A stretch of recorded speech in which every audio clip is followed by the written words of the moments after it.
They met during a heated argument over seats on the first day of class.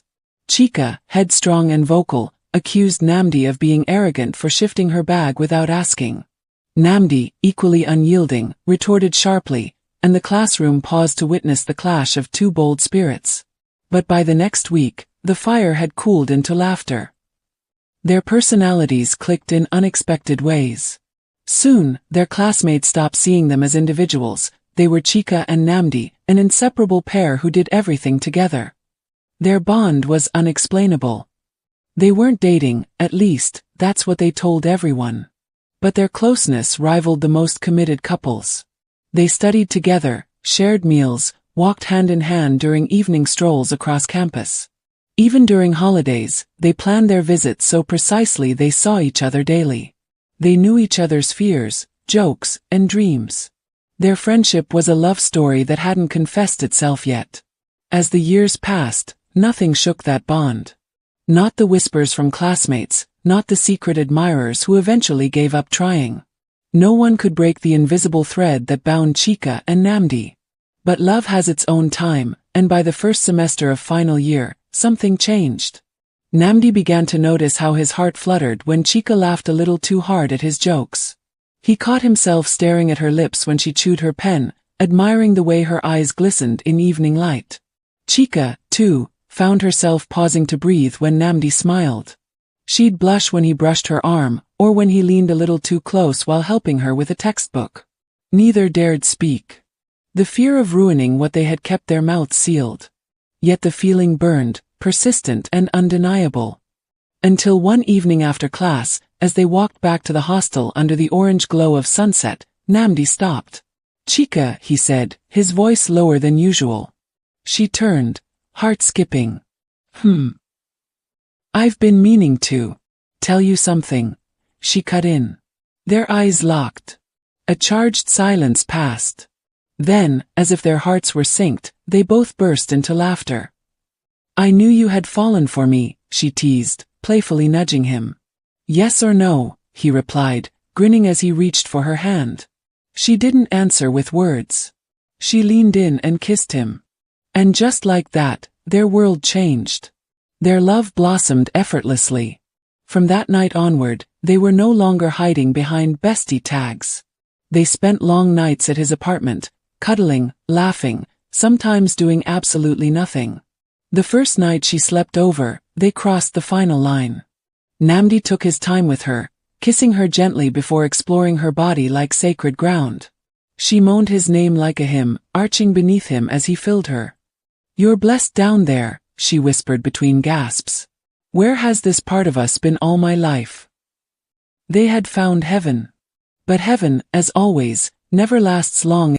Weeks before graduation, Chika went home to restock foodstuffs. She was gone for only a few days. On one of those evenings, while relaxing in the sitting room, her father returned from a meeting with a visitor. A tall man, regal in appearance and well-groomed, followed him inside. Chika offered him a polite greeting. They exchanged pleasantries, nothing out of the ordinary. But something in her father's proud smirk unsettled her. After the guest left, she turned to her father. "Daddy, who was that man?" Her father didn't look at her. "Your husband," she laughed, confused. "You're joking, right?"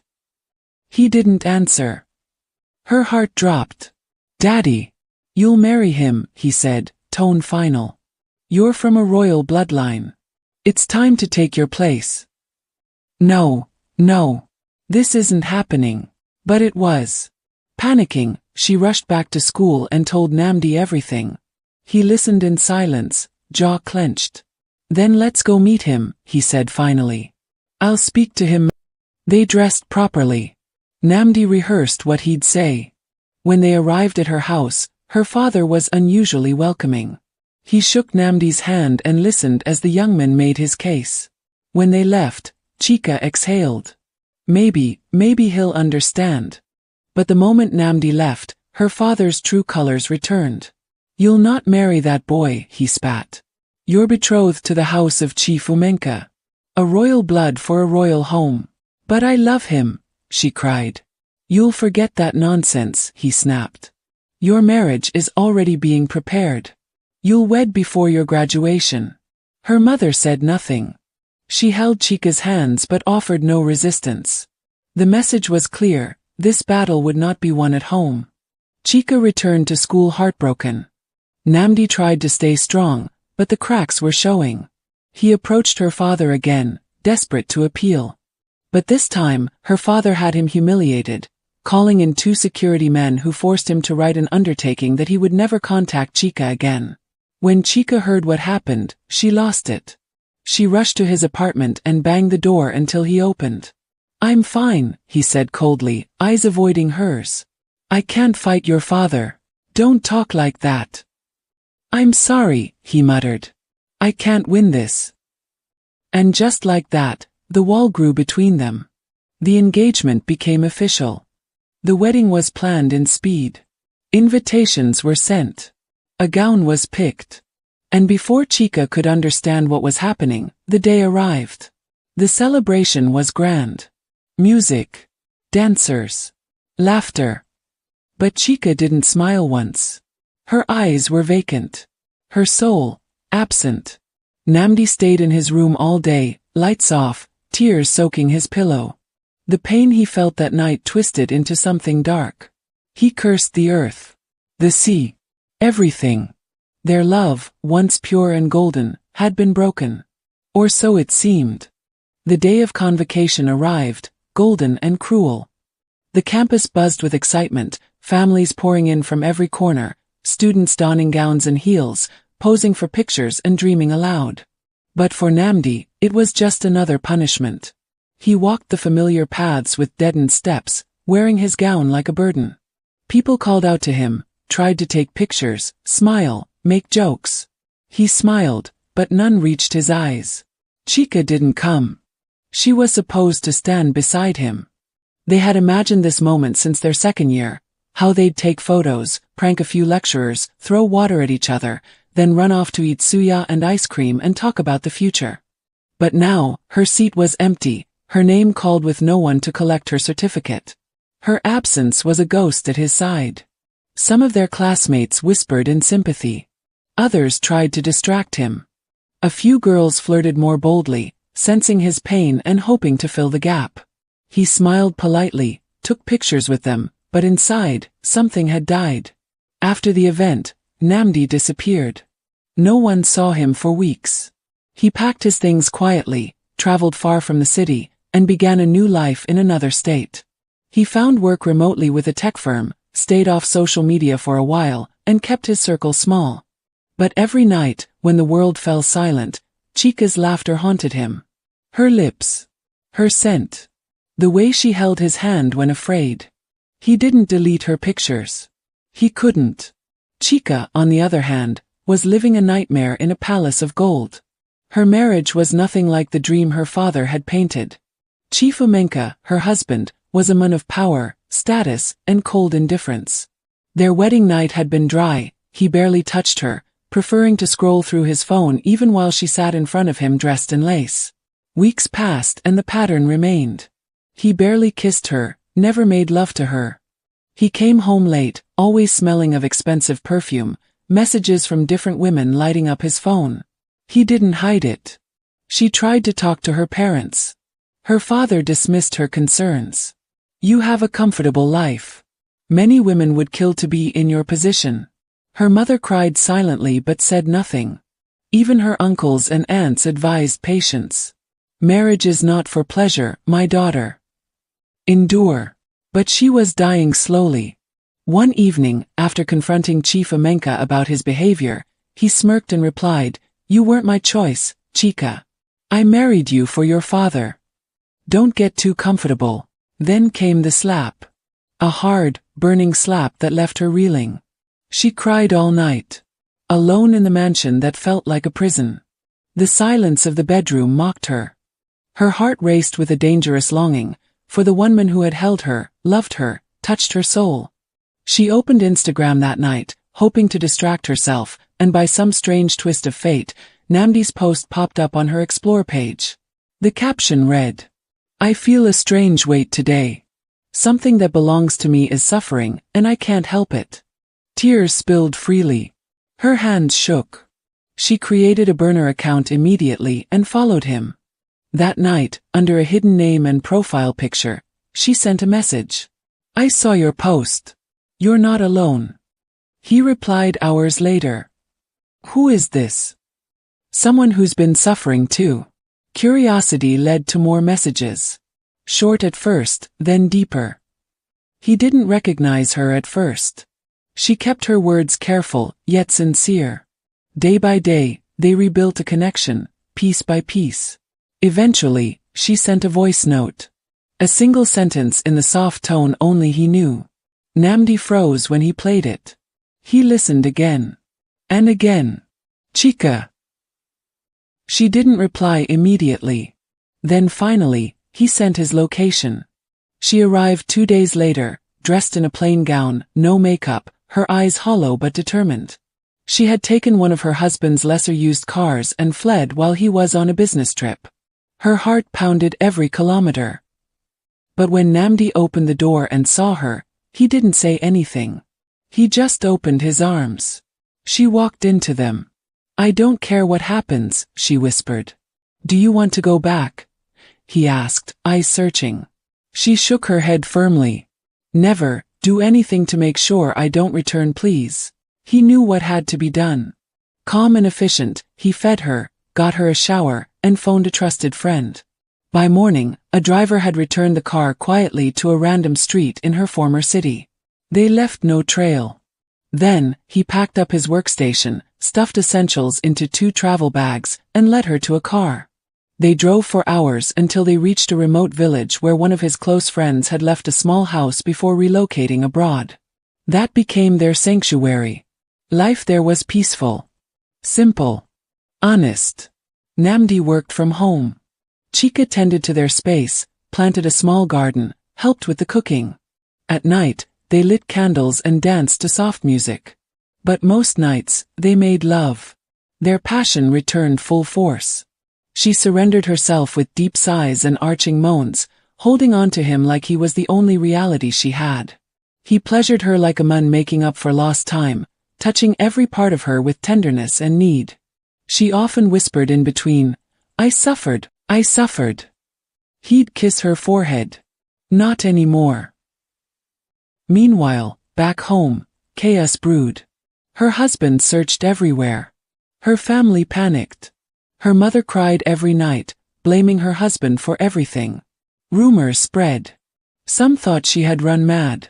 Others said she had joined a cult. But Chika was safe. Free. Alive. Eventually, Nnamdi saved enough. They flew abroad together, far from the threats and shadows. In a small apartment lit by morning sun and warm coffee, Chika finally sent a message to her mother. "I'm fine. Please don't look for me.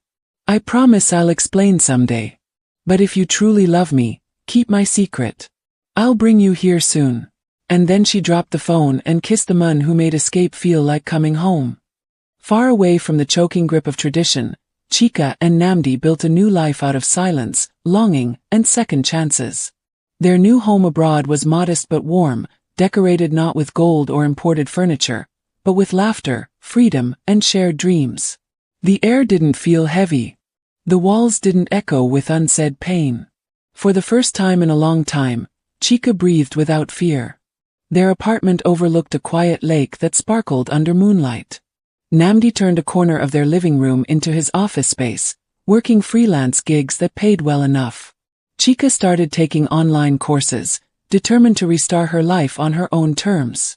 They cooked together, explored new meals, and every Friday night, they danced barefoot to Afrobeat, pretending the world outside didn't exist.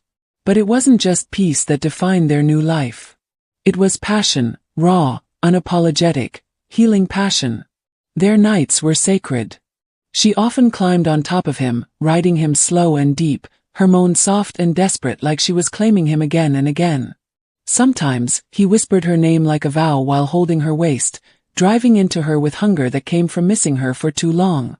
Afterward, she would lie on his chest, both of them soaked in sweat and silence, the kind only true lovers understand.